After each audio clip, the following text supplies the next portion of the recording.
Good afternoon, everyone. Happy Monday to you. It's Sunday right now, but I figure, I need to start saying what day it actually is for when I'm going to post the video, because I'm always like, oh, happy Friday, and it's Saturday, and that's just stupid.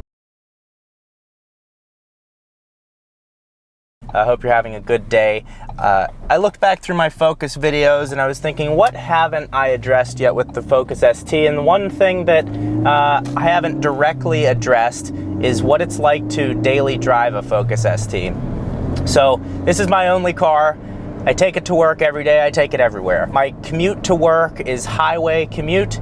It's 13 miles each way, going between 65 and 80 miles an hour the whole way there. It's a fun car to, it's an easy car to drive on a daily basis. So we're gonna go through the positives, the negatives, and we can have a conversation from there. So the positives of driving this on a daily basis, it's pretty good on fuel. Right now I'm averaging exactly 27 miles per gallon, and really you can control how good you want this car to do on gas. If you stay off boost, if you're just driving normally, if you're shifting, there's even eco, there's this little light that pops up and tells you exactly when to shift for the most economical shift. This little light pops up and blinks. So that's kind of a nice thing. I never use it, but and you do have the ability to turn it off. Like it's coming right now, third gear, fourth gear, and that's at like 2 3/4 telling you to shift. So there's little things like that you can control. If it's manual transmission, you can be as economical or as uneconomical as you want. Hello? What's up? What are you doing? On my way to Dobson right now. Go hit some pellets. Yeah, I want to say it's $59 because I think they give like $10 off since the guys in the league play in the league, so they give a discount for the on okay, got it. time during the regular. So I don't. Sorry about that interruption. I guess we can jump right into that. Another nice thing is the, I got a lot of flack at one point with my videos because I talked a lot about how nice the interior is on this car, the navigation, and all this stuff that you just really want to have on a daily basis. If I was getting a strictly performance car for the track or just for fun, I wouldn't care about these everyday things. I wouldn't need navigation or sunroof that adds weight. I wouldn't need all that stuff. But the reason I got it is because it's really nice to have that on a daily basis. I always use the navigation system. I just had a call come through, the Bluetooth. It's really clear in this car. It's great to take calls on. Stuff pops right up on the screen, and it's really nice. I have the sunroof here. I just have it cracked right now. It actually looks kind of cool from the outside as well. Might create some downforce too, a little sunroof spoiler action, you know what I'm saying?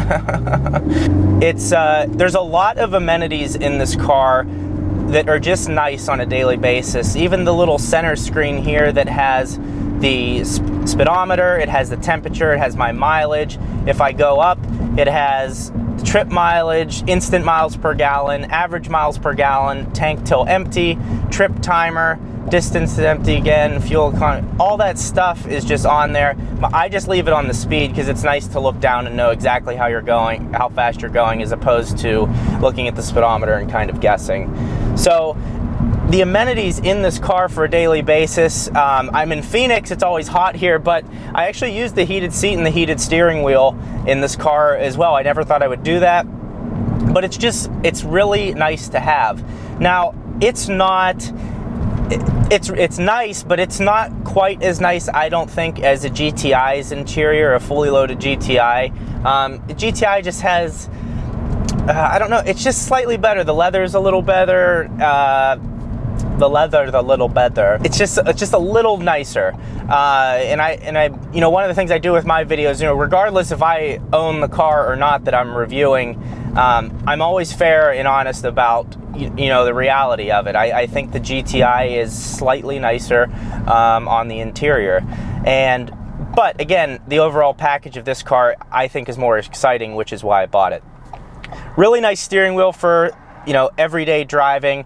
It's sporty, it has the flat bottom, the nice 9 3 grips with perforated leather. The shifter is great. I've said that 1,000 times. The shifter's great. It's easy to shift. It's a fairly light clutch.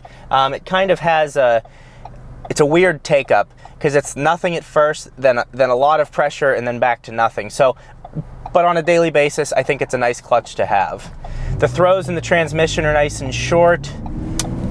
And I don't have a short throw on this. I just have, it's like a sport transmission. But it's very easy to shift. It's fun to shift. It's satisfying to put into gear. So again, on a daily basis, great. What I will say, I guess what we can do is move on to, I like this Infinity. I don't know if you can see that behind me. I don't know what it's called. It's like a little sport hatch.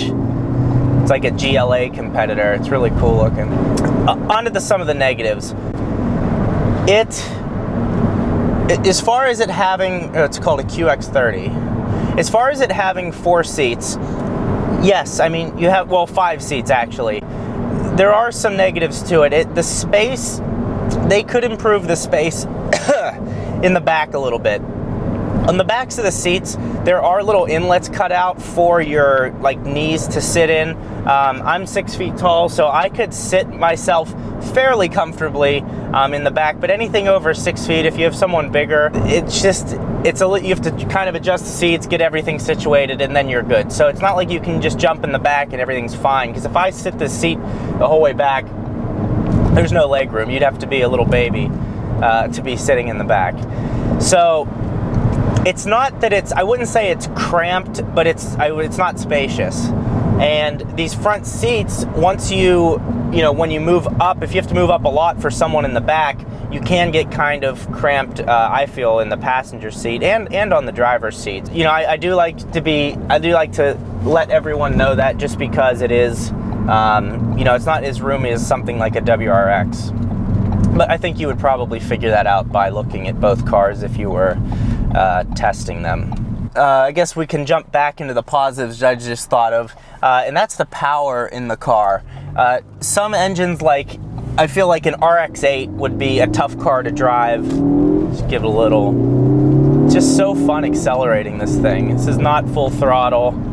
It's maybe 3/4. Just a fun engine. The power in this car. It's a great everyday power. You don't feel like, it's not an engine that revs like I'm saying, like an RX-8. You have to really rev it and run it out to get to the power. This car, the power is pretty much there all the way through. It has a small turbo, and people complain about that because they say it runs out of wind at higher RPMs. And I know, obviously if you put a big turbo on it, it's gonna have more lag, and you're gonna lose the lower end torque, but you're also gonna get the higher end power. Personally, I prefer to have the lower end torque to really power you out of turns, and I was never at the end of a gear and oh, come on, where's the extra power? It really has it, I feel, the whole way through. I know even if I ran a tune, it would be even better and more consistent across the power band. But for a day-to-day basis, this is great. You can overtake cars by doing 1 downshift, maybe 2 downshifts if you want to go into 4th gear and really get on the power. 2nd, 3rd, and 4th gear are all great. Outside of that, first is, I got like a tickle in my throat.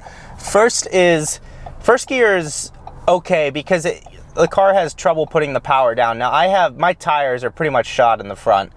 So like I've said, I'm getting new tires very soon. And right now it's having trouble. I mean, I can chirp the tires pretty much anywhere. But on a day-to-day basis, just this power is so perfect. I mean, 2nd gear, if I want to do, it's quick. I mean, that's over 60 miles an hour in Mexico.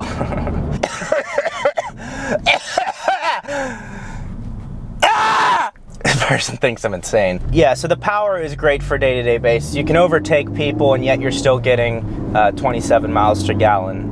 27, I'm sure you get over that at some points, but that's my average right now. One thing I think that's kind of overplayed with hatchbacks is their practicality. They're so practical. But I'm just going to the golf course right now, and my clubs don't fit in the trunk without me folding a seat down. They might fit if I didn't have the subwoofer back there. It comes with a Sony subwoofer back there, and maybe if that space was open, I could fit the clubs in, but maybe.